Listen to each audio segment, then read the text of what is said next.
I time I choose. I'll meet Marumita Chomi. I lead the tabi. You want the lie. Fonya lie, rabe. And teach you okay. Overload, overload, overload. I overload, overload, overload, overload. I overload, overload, overload.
Bangan, bengi kabangan, kerizeli span, push up press up pan. Mangkuzanga bangan, bengi kabangan, kerizeli span, push up press up pan.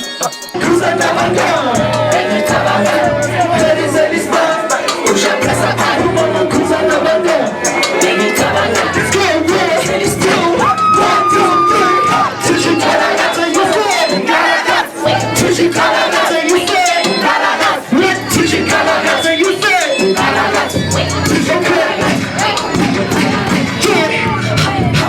She's a general below. Goes so hard on Purisito. When I take shots, don't do no reload. Don't work hard in front of your pillow. Bitch, I'm bad as fuck. You can call me for these. They can do me pata in the park. I will bring the color that the fuck is talking about the cruise on the bed. Baby, come on. Crazy next spot. Push up, press up, mama cruise on the bed. Baby, come on. Let me do 1, 2, 3. Teaching color, you said. Teaching color, you said. Teaching color, you said. Teaching color. Are you guys still with me? Tando's going to do the Q&A session for today. Ladies and gentlemen, Tando. What it is. Hope everyone's doing good. That's a big rock and open up a big day. That shit's I thank you teams for coming through as a live fan team, please for all fan. So first and foremost, none of them may know, maybe they do, they were covering the rooms. We started in the back, you know. You was here the folks, all of that, then you went to Go, which is our vibe. Then you had this one song that just blew up internationally. That's Activate for those who don't know. So can you explain like the different Titch phases in that, like what made you from become, you know, from being a dancer, then you were like, oh, what's home? And then, you know, the whole, and how did you feel like when Activate you know, Galabat? Then after that we'll open the questions to the floor and yeah. Okay, well basically I started off as a backup dancer, right? So that's how I got into the entertainment industry, and I danced for a whole bunch of artists. It's fine if you guys can. You guys hear me because you guys are paying attention. That's all that matters. So yeah, I backup dance for the likes of Casper Invest, you know, Ricky Rig. There's a whole bunch of artists in the industry that I dance for, and through that process, I basically started to see that the vision I've had since I was a younger boy was living in the artist, not so much the backup dancer behind the artist, you know what I'm saying? And through that journey alone, I started to see that, because I was making music for fun, at that time it was a hobby, you know?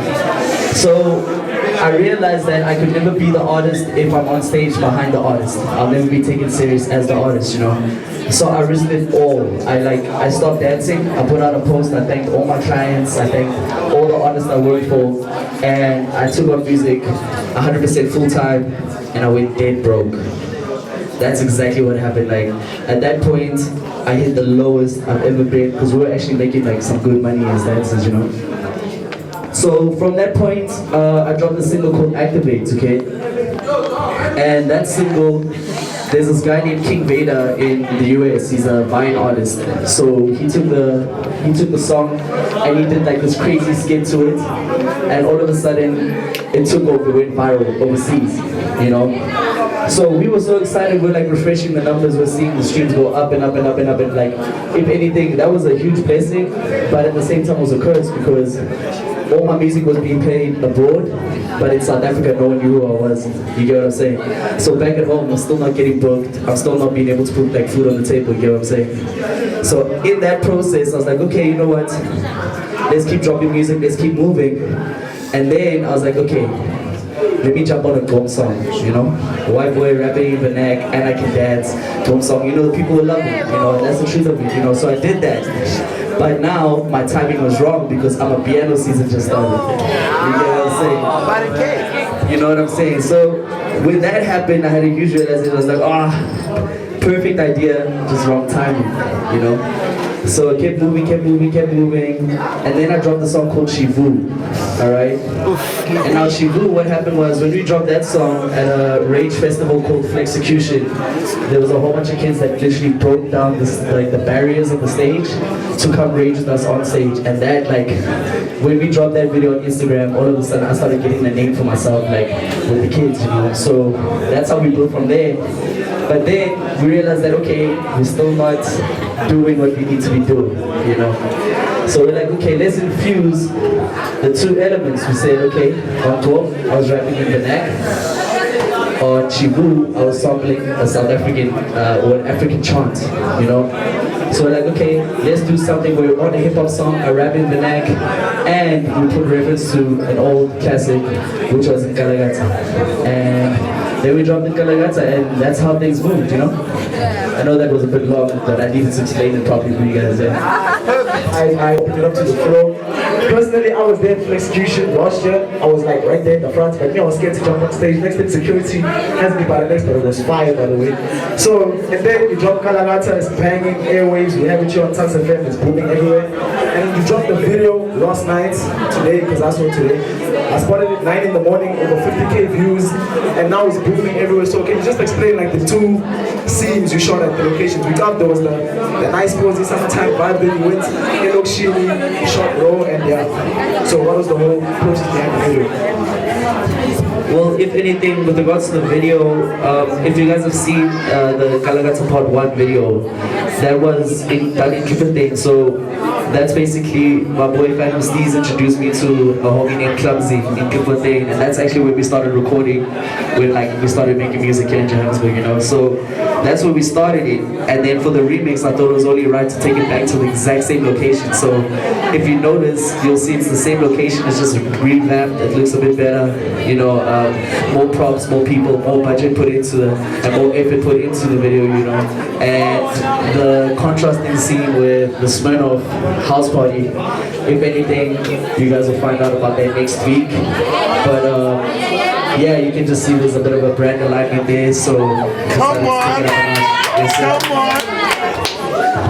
Right, so we're about to open it up on the floor. I got a hand here, here, and here, so let's do you first, you second, you third, and you fourth. Alright, so I want to know, I see that you're doing very well. What is the inspiration behind the aesthetics of the hair, tats, and just the way you dress? I see your crew's also in sync. What is the inspiration behind all of that, and what does it mean to you? Well, if anything, it's purely just hip hop, you know. Just being trendy, being a little bit over the top, not too much over the top, you know, expressive. But when it pertains to like the hair and stuff, if you found me last year this time, I had like your classic white boy hair, and that's when I realized that, like, you know, I look just like an average Joe, if you get what I'm trying to say. And I I needed to create a brand that's memorable. So the moment we launched the dreadlocks with the green hair, all of a sudden designers were starting to do like these cartoon illustrations of me. And that's when I realized that the brand is starting to be something that people can picture in their head, you know? So I think that's also very important if you want to take on the music as an artist. Not only the sound of what you do, but the way you look needs to be memorable. So like if you walk into a room, someone must be like, I've seen that guy before, you know? And I think that's basically what inspired it. Okay, hello everyone. First of all, shout out to the bands. Yeah, man. It's not a question, it's not about the post type of thing. You know, like a 2-second cycle.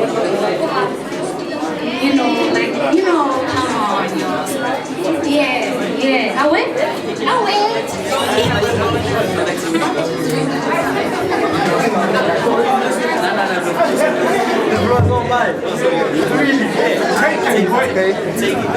Hey yo, get the fuck away from me with your negativity. You like DOT, nigga, hope you get some cavity. But anyway, shout out to the most high. Yogi, hallelujah. God got me, so you niggas can't do nothing. Pull up on my sim and I'ma hit you with the deuces. I don't care when you niggas are coming at me, you will green-eyed monsters. Niggas, you so envious. I see that I got you on settle like a huge day. If you can account for your else, then you have no right to celebrate. When it's not to reflect it and turn into W's. You only the best cause you've never come across me. If I'm only bumping, you don't even wanna face me. I cut deeper than a razor. Get that in your head. My verses engraved in your mind so you cannot erase them. You only at the top cause you know the one of the building. Wanna come up like Steve, I can feel my blood boiling. The music speaks for me cause that's what I got going. Forget your blood, nigga, I'm the main switch. If you don't believe me, you can go ahead and ask your bitch. She know I'm bringing heat, she always on her knees, never on the feet. But don't stand too close, don't I have no resource. Danger, you go, the gevaar is op mosh. They try to box me in, but the hooks was weak. They ain't sharp enough for me, but they've hit their peak. I come across this bullshit every day, but I'm kinda used to it now, like a second-hand car. They match fixing, I'm trying to raise the bar, get it out of the reach and make sure we tell them far. You will need to do push-ups even when I'm muscling you, but I'm too fit for you niggas to just follow, and you will need to pay a to put me on.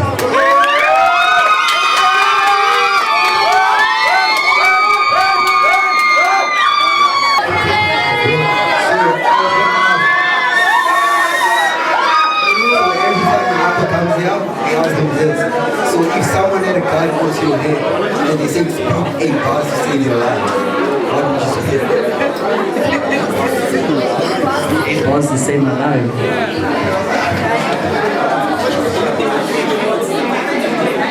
Even if it's from a song. Even if it's from a song, spit them. Man, if anything, with regards to that type of thing, yeah, that's fun and all that. But that's something about me that I'd actually introduce to you guys. I'm not a freestyle artist. And that's also something to, in a sense, motivate you guys. You don't need to be able to freestyle to make it. You understand? So, if anything, focus on making sure that the product that you put out into the world is going to move and it's going to do what you need it to do. You don't need to be in like a respect to the culture, right? Like there is the cipher, that's part of the culture. You get what I'm trying to say? But you don't need to do that in order to get your bag and make a living out of what you do. All right. So that's my response to that. Hi. I'm a big fan of Firstly. I'm also here first. I'm sort of in the industry right now. So I wanted to know when and how long did it take for you to realize that, because we understand that the people could be either you, but the industry's a different story. The industry's hard, it's cold. So I wanted to know, when was it really and how long did it take for the industry, for you to see that actually the industry's actually looking and they're actually counting?